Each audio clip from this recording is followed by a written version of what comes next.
Hola a todos, bienvenidos a este programa de fortalecimiento de habilidades blandas para construir un proyecto de vida apasionante. Dentro del marco de la evaluación y certificación de competencias laborales que desarrolla el SENA de la mano de la OIT, ONU Mujeres y la Unidad del Servicio de Empleo del SENA. Mi nombre es William Rodríguez, coach especializado en neurociencias, y los estaré acompañando en una serie de masterclasses que busca fortalecer esas habilidades blandas, esas habilidades del ser que nos van a ayudar a ser diferentes, que nos van a dar un valor agregado en las organizaciones. Durante 7 masterclasses estaremos trabajando diferentes temas que nos ayudarán a fortalecer esas habilidades que nos van a permitir emplearnos de una manera más fácil, que nos van a ayudar a construir ese propósito y ese proyecto de vida que todos tenemos allí, y especialmente a fortalecer esa parte, y aquí especialmente con las mujeres, vamos a fortalecer esas habilidades para que las mujeres tengan un nivel de competencia y que logremos entrar en un mundo laboral de una manera más equitativa. Hoy comenzaremos trabajando un tema maravilloso que tiene que ver con cómo organizar ese proyecto de vida, y tiene que ver con una metodología muy interesante que se llama pensamiento de diseño para el trabajo y la vida. Esta metodología se utiliza mucho en los temas de innovación organizacional, pero también lo estamos aplicando a nivel individual. Cuando trabajamos, desarrollamos habilidades que se llaman las habilidades del ser. Estas habilidades del ser tienen que ver en cómo nosotros estructuramos diferentes componentes de nuestra vida y hacemos que las cosas sucedan desde el control personal. Así que los invito a que tengamos una maravillosa experiencia el día de hoy trabajando lo que se llama pensamiento de diseño para el trabajo y la vida. Para eso te invito que tengas papel y lápiz, porque vamos a hacer una serie de preguntas y una serie de metodologías que nos van a permitir ir desarrollando esos proyectos a nivel personal en nuestro trabajo y en la vida. Para empezar, quiero comenzar con esta frase: libera tu mente de pensamientos negativos. Tiene que ver mucho con esas creencias limitantes. Al principio yo mencionaba que soy coach especializado en neurociencias y quiero contarte un poquito de la neurociencia. La neurociencia es esa ciencia que se encarga de estudiar cómo funciona nuestro cerebro, y cuando sabemos cómo funciona nuestro cerebro podemos tomar acción en nuestra vida controlando esa parte que llamamos pensamiento, emociones, sentimientos, y llevar todo eso a la acción. Por eso, lo primero que tenemos que hacer es revisar esas creencias que tenemos negativas frente a la vida, frente al trabajo. Si piensas que estás vencido, lo estás. Si piensas que no te atreves, no lo harás. Si piensas que te gustaría ganar, pero no puedes, no lo lograrás. Si piensas que perderás, ya has perdido. Porque en el mundo encontrarás que el éxito comienza con la voluntad del hombre. Todo está en el estado mental. Así que, mi querida amiga, tú que estás allí participando en este proceso de certificación, quiero invitarte a que empecemos a reconocer esas emociones y esos pensamientos que a veces gobiernan nuestras vidas y que no nos dejan avanzar. Cuando nosotros tomamos control de nuestros pensamientos, estamos decidiendo de cómo queremos que nuestra vida se desarrolle. Cada uno de nosotras tiene el potencial de lograr muchas cosas diferentes, hacer muchas cosas diferentes y ser diferentes versiones de la misma persona. Muchos de nosotros tenemos varias cosas que nos apasionan, o por lo menos nos gustan o nos interesan, así no los conozcamos. En este preciso momento, entonces, con tantas posibilidades, quiero preguntarte: ¿cómo elegimos cuál de todas estas vías vivir? ¿Y cómo elegimos qué camino recorrer? Y aquí empezamos a entender algo maravilloso que tiene que ver con la responsabilidad de la vida. A veces son diferentes factores los que gobiernan nuestra vida, y especialmente con las mujeres podemos encontrar que las mujeres desarrollan diferentes facetas. mamás, esposas, hijas, colaboradoras en una empresa, mientras que el hombre a veces se dedica solamente a su parte profesional, a su parte laboral, pero también hoy en día hay muchos hombres que se dedican a esa parte de responsabilidades en las casas compartidas con sus esposas. Sin embargo, estamos en una sociedad donde la equidad de género a veces no es igualitaria y entonces vemos la necesidad de fortalecer estas habilidades en estas mujeres maravillosas, emprendedoras que hacen parte de estos programas maravillosos. Y lo que buscamos es entonces entender y brindar herramientas que nos permitan llevar a esa vida o a ese empleo que queremos. En vez de preguntarnos qué quiero ser cuando sea grande, deberíamos adoptar la pregunta de qué quiero ser a continuación mientras estoy creciendo. De pequeñitos siempre nos instruyen o nos preguntan de qué es eso que queremos ser cuando grandes. Jugamos mucho con la imaginación, queremos ser bomberos, queremos ser policías, queremos ser mamás, papás. Sin embargo, otra cosa es lo que decidimos ser. Y en un país y en una situación y una sociedad que a veces no brinda las mismas posibilidades de estudio o de la parte laboral, es donde empezamos a decir, bueno, ¿qué es eso que quiero hacer mientras estoy desarrollando mi vida, mientras estoy cumpliendo mi rol de mamá, mientras estoy cumpliendo mi rol de esposa, mientras estoy cumpliendo mi rol de hija, ¿cierto? De esposo, de padre, de hijo. ¿Y qué es eso que yo quiero que pase en mi vida? Y aquí es algo bien interesante porque con base en esto vamos a empezar a generar esas herramientas que nos van a permitir llevar a cabo todo lo que queramos en la vida. Por eso, primero tenemos que hablar de dos aspectos muy interesantes que son la creatividad y la innovación. Dirán, pero esto solamente se trabaja a nivel organizacional. Yo les diría, sí, pero también lo podemos trabajar a nivel personal. Entonces aquí vamos a empezar a abordar esto de la creatividad y la innovación aplicada a mi parte personal, a mi parte de vida laboral y profesional. Porque esta metodología tiene que ver mucho con esa historia del Principito.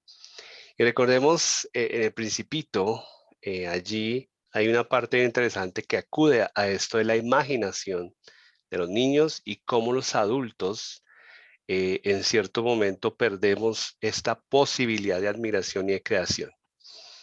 Tomado del libro El Principito dice, enseñé mi obra de arte a las personas mayores y les pregunté si mi dibujo les daba miedo. ¿Por qué habría de asustar un sombrero? Me respondieron.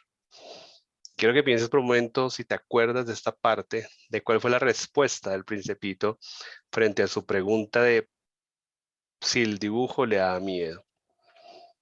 Mi dibujo no representaba un sombrero, dice él. Representaba una serpiente boa que dijera un elefante. Dibujé entonces el interior de la serpiente boa a fin de que las personas mayores pudieran comprender siempre.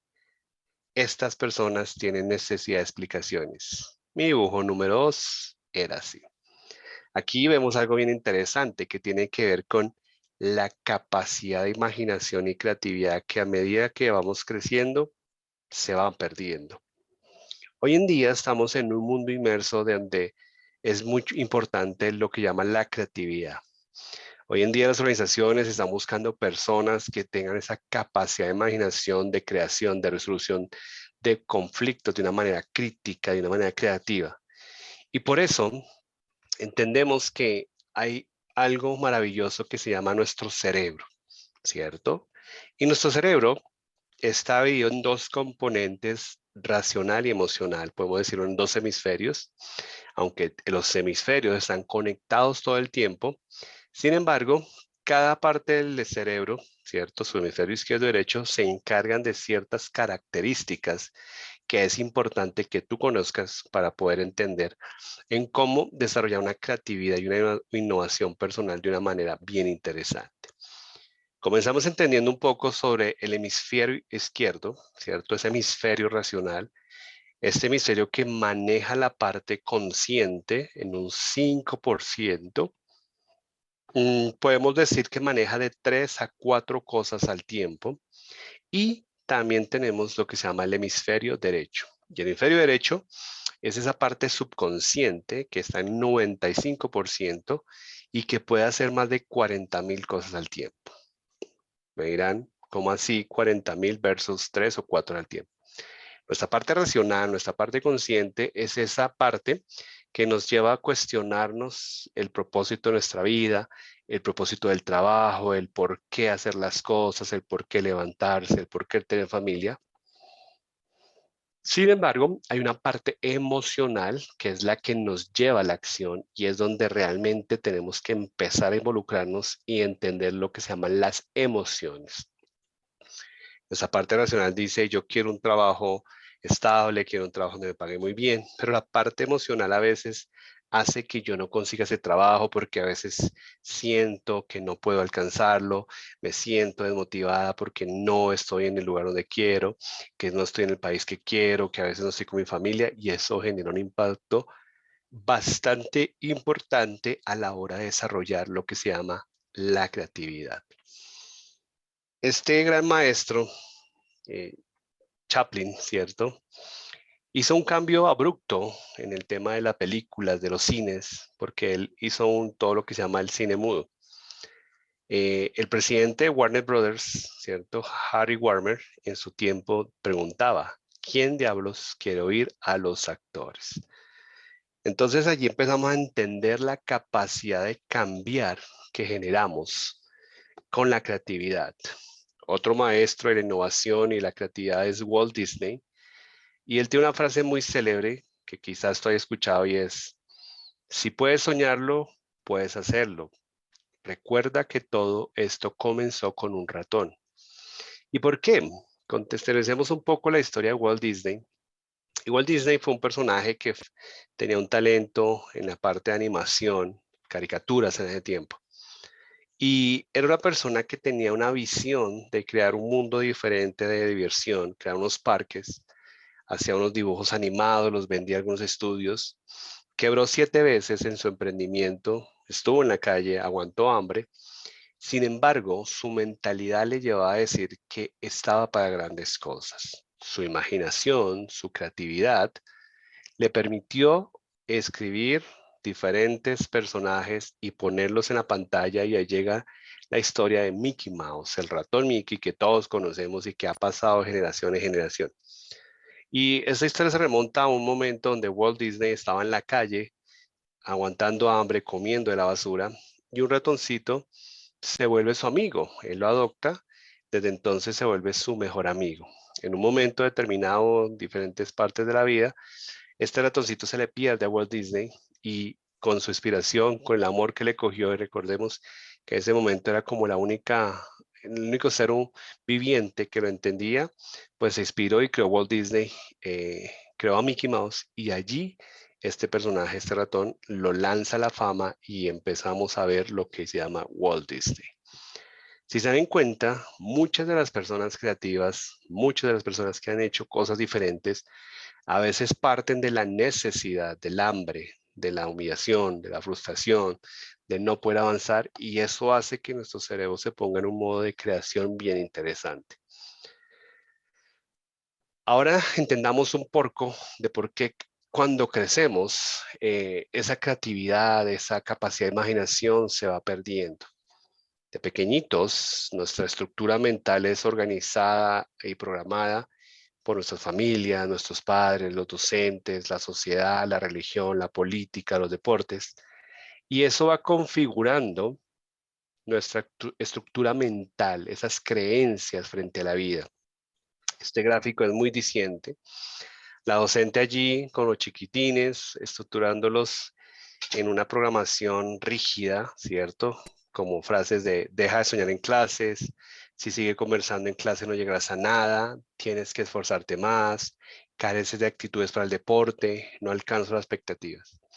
Estos, desafortunadamente, estos programas son generados en nuestra primera infancia, entre los 0 y los 7 años, y lo que pasa allí, lo que escuchamos allí, lo que vimos allí, marca mucho nuestra personalidad y lo que somos hoy en día.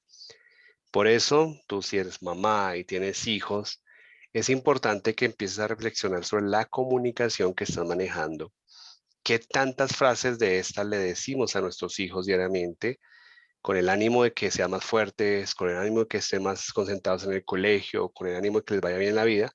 Sin embargo, lo que estamos haciendo es generando lo contrario. Yo personalmente trabajo mucho con padres de familia, con adolescentes y con niños, trabajando y cambiando esa programación que les permita salir de esos problemas, esas situaciones complejas, esos temas de ansiedad, depresión, y todo parte mucho de la comunicación, la programación que estamos teniendo hoy en día.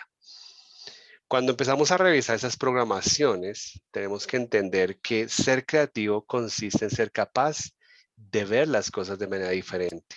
Este personaje, Steve Jobs, el creador de Apple Computers, ¿cierto? De esta franquicia de Pixar también de estudios.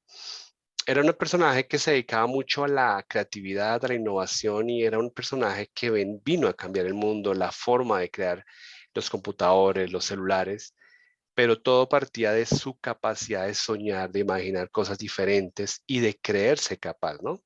Porque aquí hay un tema interesante. Podemos querer hacer cosas, podemos querer cambiar cosas. Sin embargo, si yo no me creo una persona capaz de crear, de hacer cosas diferentes, pues simplemente no lo voy a poder hacer. Por eso, con medio de estas masterclasses, lo que queremos es profundizar y fortalecer esas habilidades que nos van a hacer diferentes en el mercado laboral, que nos van a permitir tener ese plus, ese valor agregado a la hora de presentar una entrevista o a la hora de buscar un ascenso, porque el mundo, vuelvo y repito, está buscando personas capaces de hacer cosas diferentes que al principio pueden sonar como locuras, pero con el tiempo terminan siendo realidades. Pensemos ahora un momentico en eso que frena la creatividad, ¿cierto? Estamos hablando de una metodología bien interesante que tiene que ver cómo nos reinventamos y cómo generamos ese cambio interesante en nuestra vida. Y una de los frenos es que a veces queremos tener la respuesta correcta. Y la respuesta correcta no existe. Existe algo que pueda ser acorde a lo establecido por la sociedad o por los parámetros, pero a veces nos quedamos en que si no es correcta la respuesta, entonces no es válida. Y allí nos alejamos de la creatividad. También decimos, esto no es lógico, ¿sí? O sea, como que no hay esa parte racional. Recordemos el hemisferio izquierdo como que tratando de encontrar la lógica. Recordemos que el 95% está en la parte creativa.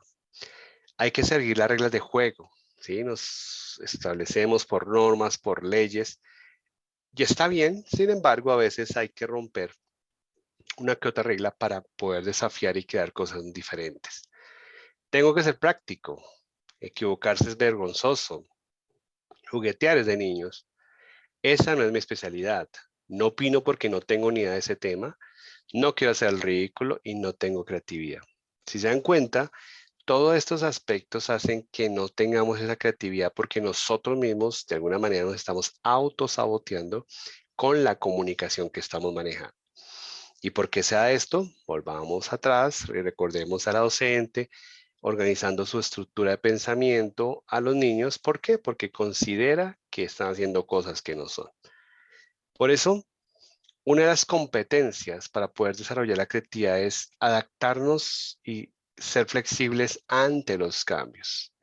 Venimos de una pospandemia o pandemia, ¿cierto? Venimos de 2 años bien diferentes donde este mundo tuvo que reinventarse y donde los temas de innovación y creatividad salieron a flote porque llegamos de alguna manera a un momento donde todo se volteó, todo se cambió, todo generó unas nuevas interacciones sociales.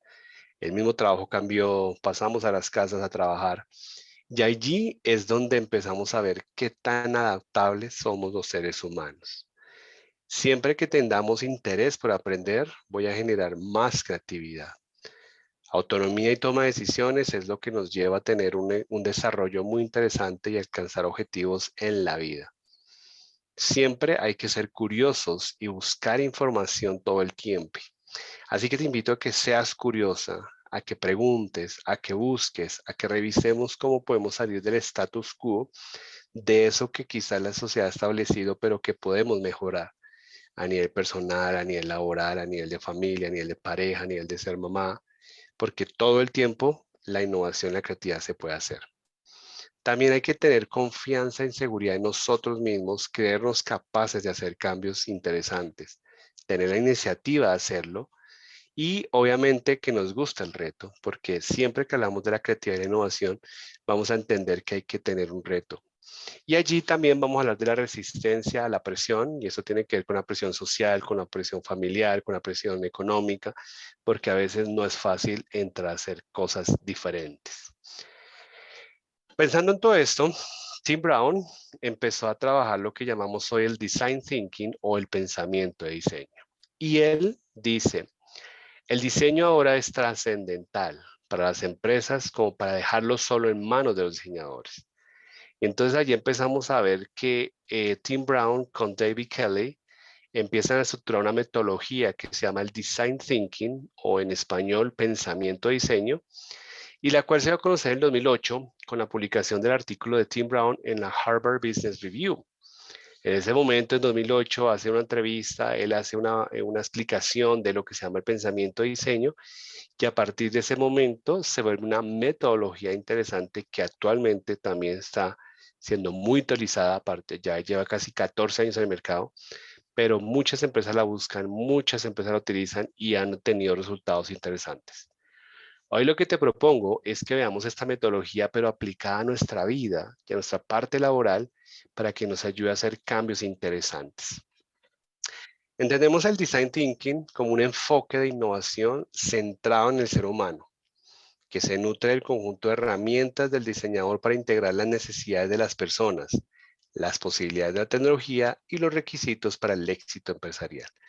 Entonces, miren, eso tan interesante que es entender que es centrado en la persona. Significa que es nuestro ser lo que lleva a hacer cosas interesantes y que podamos desarrollar nuevas tecnologías, nuevos productos, nuevos temas laborales, nuevos emprendimientos. Pero lo más interesante es que nosotros mismos entendamos qué capacidad de innovación tengo yo a nivel personal. Lo que se busca con esto es, digamos, que entender y es desarrollar un poquito esa cuerda de que a veces estamos atrapados sin salida, no sabemos para dónde vamos en la vida, no sabemos qué queremos en el trabajo, en la pareja, con los hijos, y quedamos como atrapados allí, enredados. Y lo que busca esta metodología es empezar a decir, bueno, ¿cómo puedo mejorar mi vida? ¿Cómo puedo mejorar mi trabajo de una manera controlada e inteligente? ¿Por qué controlada e inteligente? Porque pues es como la vida funciona. Cuando yo hago un cambio controlado, tengo los resultados esperados. Cuando la vida me hace un cambio, no sé qué resultados tengo porque no soy yo el responsable de eso. Así que empecemos a abordar esta metodología y esta metodología consta en 5 pasos. Te daré algunos ejemplos para cada paso, pero lo primero que tenemos que hacer es empatizar. De ahí pasamos a una fase que se llama definir, pasamos a una fase que se llama idear y terminamos con una fase que se llama prototipar. Y finalmente testeamos todo esto. El pensamiento de diseño se basa en construirse el camino hacia la respuesta, porque la solución no la vas a encontrar con lápiz y papel por más que eches fórmulas, analices y pienses. Al final tienes que probar si realmente esa posible solución funciona o no funciona en el mundo real. Así que empecemos a entender el primer paso que se llama la empatía, ¿cierto? Es decir, lograr entender realmente la situación actual. Esto no quiere decir estudios de mercado ni grupos focales, va más allá de eso. Es necesario experimentar de primera mano lo que viven las personas dentro de su propio entorno, de modo que se pueda entender mejor sus necesidades, problemas y deseos. Así que lo primero que tenemos que hacer es empatizar con nosotros mismos, ¿cierto? Y empezar a revisar ciertas áreas de nuestra vida. Entonces vamos a considerar las áreas de la vida que debemos trabajar, el tema de las finanzas, trabajo, dinero, nuestra salud, nuestra energía vital, la parte física y mental, las relaciones de amigos, familia, jefe, cliente, sociedad, la parte personal de actividades que me gustan hacer, gustos, hobbies, espiritualidad. Entonces, cuando empezamos a empatizar, es empezar a ser conscientes de cómo nos está yendo en estas áreas de la vida, porque esto nos va a permitir empezar a decir qué está pasando en este momento en cada área. qué está pasando a nivel financiero, qué está pasando a nivel trabajo, qué está pasando a nivel dinero, qué está pasando con mi salud, con mis relaciones, con mi parte personal, con mi parte de crecimiento. Y esto nos lleva también a entender, bueno, y siempre nos enfocamos en las finanzas, estamos en un proceso de certificación y evaluación de competencias, que lo que buscamos detrás de esto es, pues obviamente conseguir una parte laboral mejor remunerada, con mejores condiciones, donde realmente yo pueda aplicar lo que he aprendido en la vida. Y obviamente esto tiene que ver con el dinero que yo voy a ganar por esta actividad. También podemos revisar como el tema financiero, en qué ahorros, e inversiones, deudas tienes actualmente. Y esto nos permite conectarnos y empezar a revisar, bueno, qué tan bien o tan mal, dependiendo de lo que veamos bueno y malo, está mi vida en esos ámbitos. ¿Por qué? Porque cuando yo empiezo a ver esas luces rojas es donde empiezo a tener síndromes de alarma y empiezo a revisar que puedo cambiar y puedo generar innovación y creatividad en esa área. Entonces tenemos diferentes áreas y esto aquí te invito a que hagas una evaluación consciente de las diferentes áreas. Te voy a dejar 8 áreas para que tú las revises y hagas una autorreflexión y digas cuál es el estado de tu vida actual. Evalúa cómo está tu vida en cada categoría del 1 al 10 y marca el número correspondiente en la rueda. ¿Qué tan feliz eres en cada una de las siguientes categorías? A nivel finanzas, a nivel salud, diversión, vida, amor, crecimiento personal, generosidad, espiritualidad y profesional. ¿Disfrutas genuinamente lo que haces en cada área? ¿De qué modo interactúan las áreas de tu vida con las otras áreas? ¿Cierto? Entonces, ¿cómo está la parte de finanzas con la salud? ¿Cómo está esa salud con la parte de crecimiento personal? ¿Cómo está el tema de amor con la parte profesional? Entonces, eso es una dinámica interesante que debemos revisar y debemos generar esos cambios en esas áreas que yo considero que tengo que mejorar. Recuerden que no estén en un equilibrio y que todas las áreas tienen que estar en 10 porque hay algunas personas que me dicen, William, realmente a mí la parte de diversión y vida social no me interesa. Y es válido. No tiene que ser parte de la vida, pero sí hay personas que dicen, William, para mí sí es fundamental el tema de la parte social. Cada uno revisa cuál de estas dimensiones es parte de su vida, las evalúa y una vez evaluadas empezamos a hacer la metodología, ¿cierto? Y es la exploración de las áreas actuales. Evaluar 1, no muy satisfecho, o 10, no muy satisfecho, cada área de tu vida. Buscar un problema que quieras resolver en unas áreas. Cuarto, asegurarse que el problema sea un hecho que controles. Y quinto, elegir cuál se va a trabajar. Entonces, si yo digo, por ejemplo, en el área de las finanzas, mi área de finanzas está como en un 2 porque pues no tengo dinero, estoy endeudado, tengo muchos compromisos económicos, no estoy trabajando. Entonces, bueno, entonces decimos, voy a trabajar en mi área de finanzas y lo más interesante es qué quiero que pase en esa área de finanzas, ¿cierto? Y que dependa de mí ese cambio y el cual yo quiero trabajar. Entonces viene lo que se llama la visión de la vida y tiene que ver con el punto de partida de cómo me encuentro actualmente en esa área financiera, ¿cierto? Entonces, no sé, partimos del hecho de que estamos endeudados, estamos comprometidos con el sueldo, tenemos que pagar varias cosas. Listo. Ahora, ¿cuál es eso? ¿Qué es eso que queremos? ¿Cuál es la dirección que queremos en nuestra vida? ¿Cuál es el punto final? ¿Cierto? ¿Y cuál es mi visión de la vida? ¿Cómo me quiero ver en unos años? Entonces, si mi proyecto es, bueno, vamos a trabajar para generar nuevos ingresos, quiero mirar si puedo generar otros recursos, no depender solo del trabajo, entonces allí empezamos a utilizar la metodología del Design Thinking. También tiene que ver mucho aquí la visión personal. La visión personal es tener en mente la imagen futura de tu persona desarrollada por ti mismo, considerando el entorno real en el que te desenvuelves, la cual servirá de guía en el proceso de tu proyecto de vida personal, profesional, para evitar que te extravíes. Entonces tenemos que entender cuál es esa visión y cómo me proyecto yo en el futuro en las diferentes áreas de mi vida con las que yo voy a trabajar. Podemos preguntarnos por qué estás aquí, para qué existes, cuál es tu propósito de vida, cuál es el sentido de mis relaciones en la vida, cuál es el sentido de trabajar, de ganar dinero, qué es lo verdaderamente importante en la vida. Entonces miren que estas reflexiones y estas preguntas nos llevan a decir, yo asumo el control de mi vida Por lo tanto, empiezo a hacer un cambio controlado. Una vez tengo definidas las áreas de mi vida, tengo la problemática, empiezo a definir, ¿cierto? Una vez has identificado las áreas donde tienes que potencializar potenciales problemas, debes elegir qué problema quieres tratar primero. Aquí hay una advertencia importante y es que no puedes solucionar un problema que no estás dispuesto a tener. Es decir, si no aceptas que hay un problema o no piensas que haya un problema, entonces pues simplemente no hay nada que arreglar. Y por eso es importante el definir las áreas de mi vida y revisar cuáles son esas problemáticas que puedo estar teniendo. Aquí en definir el problema, aquí cae mucha gente que se queja de su pareja, de su trabajo, de su familia, del dinero, del país, pero no hacen nada ni están dispuestos a trabajar en eso.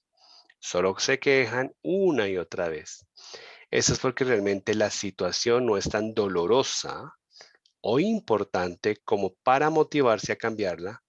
Entonces lo único por hacer es simplemente dejar de quejarte porque igual no piensas hacer nada al respecto. ¿Cierto? Entonces, no sé si tú viste las transmisiones en vivos que hicimos la semana pasada y hablábamos sobre eso del tomar el cambio y cómo hacer que el propósito de la vida sea significativo y hagamos cambios interesantes. Si no queremos hacer un cambio en la vida, simplemente no nos quejamos. Si queremos hacer un cambio, nos responsabilizamos y nos alejamos de la crítica, ¿cierto? De del juicio, de la culpa, porque estamos asumiendo nuestra responsabilidad. La tercera fase, una vez identificamos ya el problema y una vez que decidimos definir el problema, pues pasamos a lo que se llama la fase de la ideación. En esta fase, lo que se busca es hacer una lluvia de ideas sobre lo que realmente te gustaría estar haciendo o tus escenarios ideales. Debes responder a la pregunta, ¿cómo te gustaría que fuera tu vida? Y hacer tu lluvia de ideas. Entonces me gustaría una vida con dinero, una vida con casa, una vida con tranquilidad, una vida con salud, con crecimiento, con estudio. Recuerda las diferentes áreas de la vida y allí tú empiezas a hacer un proceso de ideación. Vamos a ver entonces cuáles serían esos ejercicios que podemos hacer allí. Hay uno que se llama las mejores 3 versiones de ti. Aquí la idea es que pienses en 3 posibles futuros para ti. 3 versiones geniales de ti y las vas a dibujar en papel con un título máximo de 6 a 10 palabras para cada versión. No sé, un jugador de videojuegos profesionales o un desarrollador de soluciones tecnológicas de impacto. No sé, según las competencias o las certificaciones que estés trabajando en este momento. Pero lo más importante aquí es que te proyectes hacia el futuro y entiendas cuál es esa versión de ti, las 3 mejores versiones, porque eso nos permite enfocar el cerebro hacia lo que realmente queremos y nos aleja de lo que no queremos. Aquí hay un ejemplo, entonces, Product Manager de soluciones de tecnologías propias, gerente de proyecto de tecnología, emprendedora de negocios, estilos de vida. Si se dan cuenta, entonces aquí lo que hacemos es empezar a jugar con esas posibles soluciones de mi yo ideal frente a cada área de la vida. Entonces aquí ya empezamos a generar ideas y nuestro cerebro empieza a ver patrones de creatividad e innovación que nos pueden llevar a alcanzar eso que está plasmado en el papel. Yo personalmente he visto muchos estudiantes y clientes con los que trabajo que hacemos estos ejercicios y al principio pues lo colocan como muy en futuro, muy de sueño, pero con el tiempo lo cumplen y me dicen, William, increíble que lo que coloqué en ese momento, hoy lo estoy haciendo. Allí es donde vemos la espectacular herramienta que tenemos del pensamiento de diseño para alcanzar nuestros objetivos en la vida. Otro ejercicio es el plan de la aventura o odisea. Aquí vamos a ir una hoja en 5 columnas. Para cada columna vamos a asignar una categoría o área de tu vida que te interese. Carrera, familia, diversión, entretenimiento, salud, actividad física, comunidad, voluntariado. Y en cada columna vas a escribir lo que te gustaría hacer en los próximos 5 años, colocando lo más lejano al final de la hoja y lo más cercano en la parte superior. Entonces veamos un ejemplo acá. Entonces tengo a 1 año, a 3 años, 5 años, a nivel de carrera, familia, diversión, salud y comunidad. A nivel de carrera vamos a analizar, entonces a 1 año quiero una renovación, certificación. A 3 años quiero trabajar por proyectos, preferiblemente en proyectos de tecnología. Y a 5 años, flexibilidad de horario y locación de trabajo con una situación financiera estable. Entonces, ahí empezamos a generar esas soluciones a la parte de proyección de mi yo ideal. No sé, miremos un tema de salud, por ejemplo. A 1 año quiero llegar y mantener un peso saludable. A 3 años quiero realizar el Camino de Santiago, de Compostela. Y a 5 años participar en la media maratón de la Gran Muralla China. Es un ejemplo, ¿cierto? Entonces, cuando proyectamos esto, empezamos a idear posibles soluciones que nos lleven a cambiar nuestra vida, a cambiar nuestra parte laboral de una manera bien interesante. Una vez tenemos esta ideación, ¿cierto? Pasamos a lo que se llama el prototipado. Ahora prototipar debes elegir las ideas con más potencial y realizar un pequeño prototipo que permita aprender algo sobre la posibilidad de que dicha solución funcione o no. Miremos entonces. Para prototipar podemos tener algo que se llama buscar experiencias relativamente cortas y baratas. Por ejemplo, entrevistar a una persona que tenga el trabajo que has soñado, una carrera parecida o que trabaje en la industria que te interesa. Puedes invitar a alguien a almorzar o a un café y preguntarle sobre la realidad de su situación y conocer su historia. Por ejemplo, cómo lo llega a su posición, qué tanto trabajo se requiere y cuántas veces debe trabajar horas extras, qué tipo de actividades o tareas llenan su día a día. Entonces, cuando hacemos este tipo de preguntas, empezamos a prototipar, que tiene que ver en cómo vuelvo esto realidad, ¿no? Entonces, si yo hago estas preguntas de, ven, ¿cómo lograste llegar a ser gerente de la empresa donde empezaste como operario? Un ejemplo. Esas experiencias nos llevan a entender qué prototipo de persona tengo que ser yo para alcanzar esos sueños y esas metas o esos resultados que estoy queriendo en este momento. Otro tipo de prototipar es pasar un día acompañado a un profesional que tenga un trabajo que te gustaría tener algún día y solo seguirlo, observar su día, en qué consiste tu trabajo, cuánto estrés te genera, realmente se emociona con su día a día y eso nos permite acercarnos mucho a si realmente es eso lo que queremos hacer en la vida.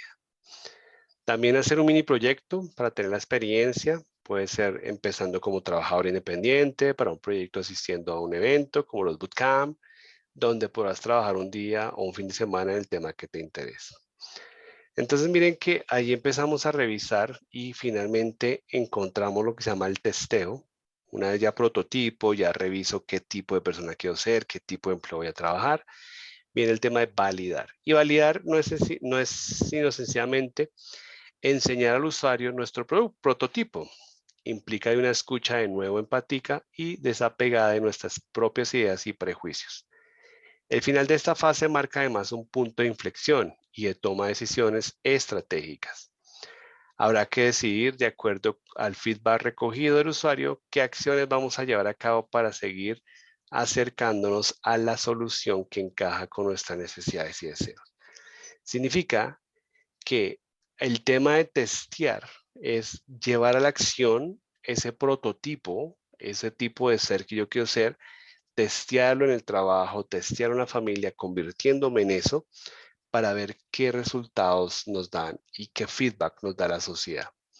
Si estamos hablando de un producto, por ejemplo, entonces una vez tenemos la fase de acción, no sé, un celular con orejitas, ahora pasamos a la parte de implementación, lo sacamos al mercado y el testeo es qué dice la gente, cómo lo compra, cómo lo ve, qué tal mira el costo, si lo acepta.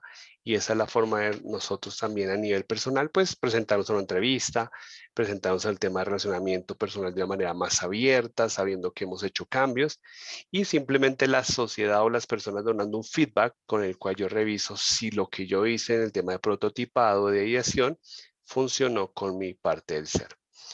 ¿Cuánto debes diseñar tu vida? Cada cuánto, ¿cierto? Realmente no tienes que hacerlo tan seguido. La idea sería cada vez que estés por acabar una gran obligación y debas elegir qué viene a continuación. Ejemplo, al salir de la universidad, terminar un proyecto como independiente, jubilarte. O cuando quieras algo diferente, ya sea porque estés aburrido y quieres crecer o intentar otra cosa o tal vez porque no te encuentras feliz con tu situación actual.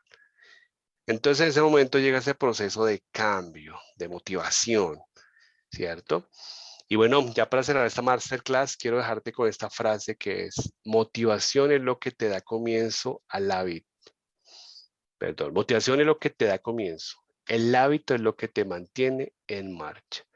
Muchas veces comenzamos motivados, comenzamos con energía, comenzamos con esas ganas de hacer un cambio, pero realmente es el hábito lo que hace la diferencia, y el hábito lo veremos más adelante cuando hablemos de gestión del cambio, de cómo nuestra mente genera esos cambios interesantes a partir de lo que me gusta, de lo que motiva, y lo más importante, entender que me cansé de la situación que tengo y por eso llevo a la acción. Espero que te haya gustado esta metodología del Design Thinking, pensamiento diseño, que si tú lo tomas y lo practicas y lo escribes y lo diseñas en papel como está allí, vas a ver cambios interesantes en tu vida, en tu parte profesional, tu parte laboral, relacional, en las dimensiones que mencionamos, porque venimos a eso, a ser felices y a hacer cambios poderosos en nuestra vida. Muchas gracias por estar en esta masterclass. Te invito a que sigas conectada allí en las siguientes masterclasses.